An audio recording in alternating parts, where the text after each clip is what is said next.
Okay, we're joined by our international correspondent, Alex Newman. Once again, Alex, thanks for joining us. Thanks very much for having me, Duke.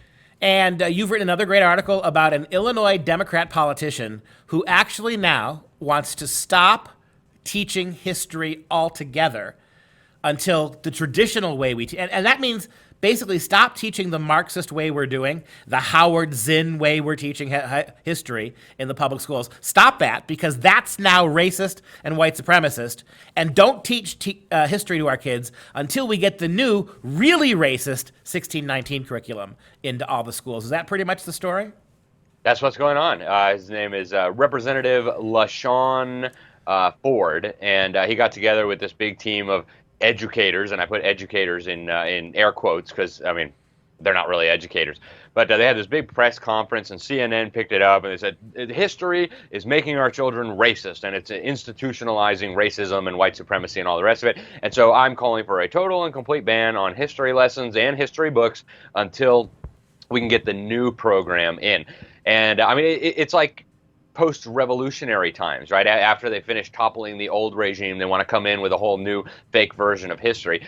It's really incredible to behold, but it's being taken very seriously, dude. Well, where's the outrage for this? What you said is exactly right. The fact that we're teaching kids in 1969, white astronauts landed on the moon, that by definition, because there were no black astronauts, that's white supremacy. Talking about how the American military defeated Hitler in World War II, that's largely white soldiers, not completely, but largely. Therefore, we can't teach that, because teaching the accurate history of America is white supremacy. You can't get away from it. In fact, the only legitimate way to teach history of America to make the progressives happy is to funnel everything through the lens of slavery. So you could say this: in 1969, 3 white astronauts landed on the moon, but slavery meant that no blacks had a chance to apply, right? That's what you have to do. Every aspect of our culture has to be a constant reminder that however good or successful or meaningful what the American people have done doesn't really matter, because blacks were excluded or discriminated against. Yeah, it is bizarro world, Duke. I mean, it would be the equivalent of going to Nigeria and saying, oh, you can't teach Nigerian history anymore because it's black supremacy. There's not enough Chinese people. There's not enough white people. You can't have this history lesson anymore. And plus, some Nigerians own slaves, and many Nigerians captured slaves and sold them to Arabs and to Europeans. And so we got to get rid of all the history. It's black supremacy. I mean, it's so idiotic. It's so stupid that it's incredible somebody could actually take this seriously.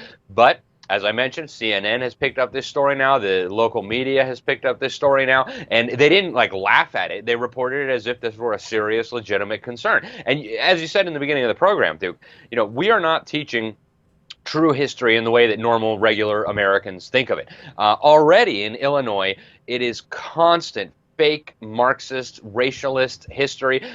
Black people we're going to study Indian people, rather than just studying people, right? And it's all done through the lens of slavery, evil America, evil racist, white supremacist America, and it's already there. So the fact that they don't think that's radical enough really tells you a lot about where they're going. I mean, what we're undergoing here is like the communist Chinese cultural revolution. And that's what's so scary, is that they're already doing that stuff. I mean, this is the biggest lie I've ever heard as an academic.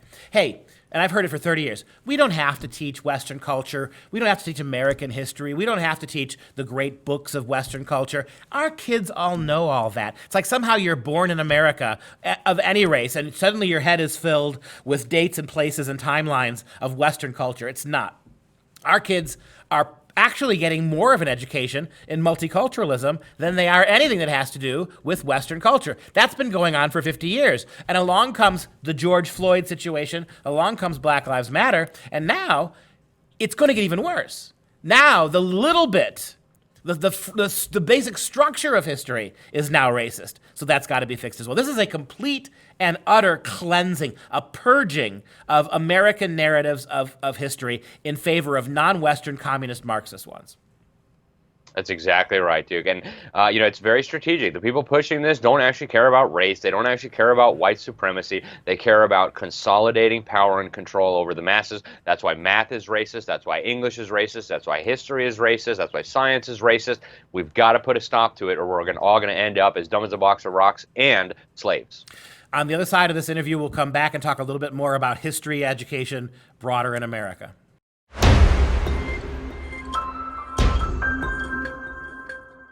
Back again with our second part of our interview with Alex Newman, international correspondent. We're talking about history, or should I say the end of history, in American universities. And you made a couple of great points in the previous segment, Alex, about how this is literally the death of a discipline.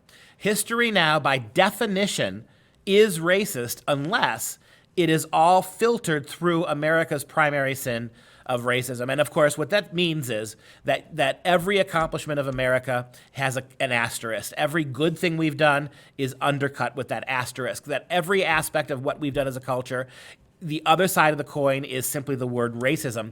And so to teach kids anything valuable, or that there's any sense of cohesion, or that Western culture did anything right, or that democracy or constitutional republics or freedom to vote or freedom of speech, to teach that those things are actually good things, now, according to these people, is simply inculcating white supremacy into our kids' minds.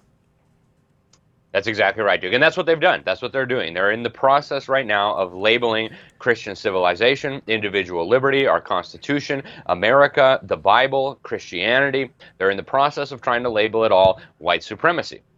And therefore, if you defend any of those things against the Marxist revolutionaries, you are by definition a white supremacist. It's a neat trick, one that anybody who had even a modicum of critical thinking skills would be able to see right through, but that's where they're going with this, right? And if you actually stop and think about it for a minute, it is an inherently racist argument. The idea that only people with a light skin tone care about correct grammar, or care about the rule of law, or care about individual liberty, that is a racist argument. And if you turn off CNN and you turn off NBC and you go out and actually talk to Americans, go talk to pastors with darker skin, you'll find that no, they also value Christ. They also value liberty. They also value all of these things that are supposedly white supremacists. So it's a racist argument. It's a dangerous argument. But that is now the formal narrative that is being sold to our children in public schools all across America. The 1619 Project is now on its way in. This completely flips American history upside down and makes, just like you said, Duke, every element of the American narrative is filtered through the lens of slavery, when in reality it's exactly the opposite approach of what we should be taking. America was the second culture on planet Earth after our cousins in Britain to formally abolish slavery. And it wasn't enough just to do it here. We actually insisted that it be abolished all over the world. And it all came from these biblical principles that we share with our cousins in Britain, the idea that all men are created equal, that all men are endowed by their Creator with certain unalienable rights, and that government exists to protect these rights. This is the lens that history should be taught through. There was this scourge called slavery throughout all of human history. Darwin came along and preached this crazy idea that some races were more evolved than others. He was wrong. He was a quack pseudoscientist. And so, fortunately, the American experiment ended up quashing racism, quashing slavery, and now that has spread throughout the world. Shouldn't we all be thankful for America? But that's not what the kids are hearing. Instead, they're getting the exact opposite. Well, of course, the abolition of slavery has spread through the Western world.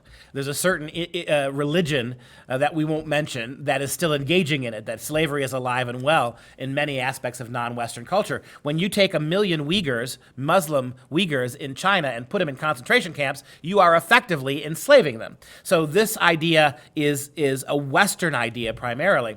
But to go back one other step further, this is more than just an attack on history.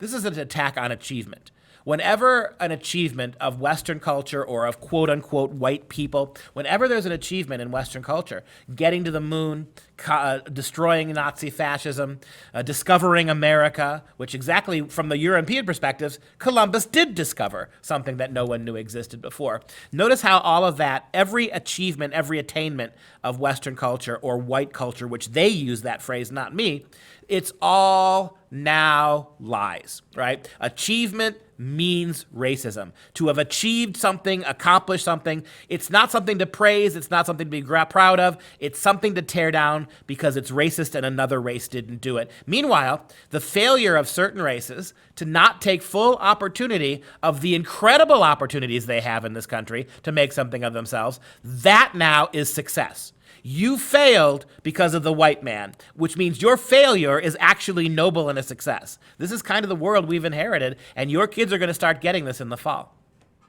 That's right. It's a recipe for civilizational suicide, Duke, and we have got to put an end to it. Alex Newman, thank you so much again for your time. I wish we had a better report, but we'll stay on it.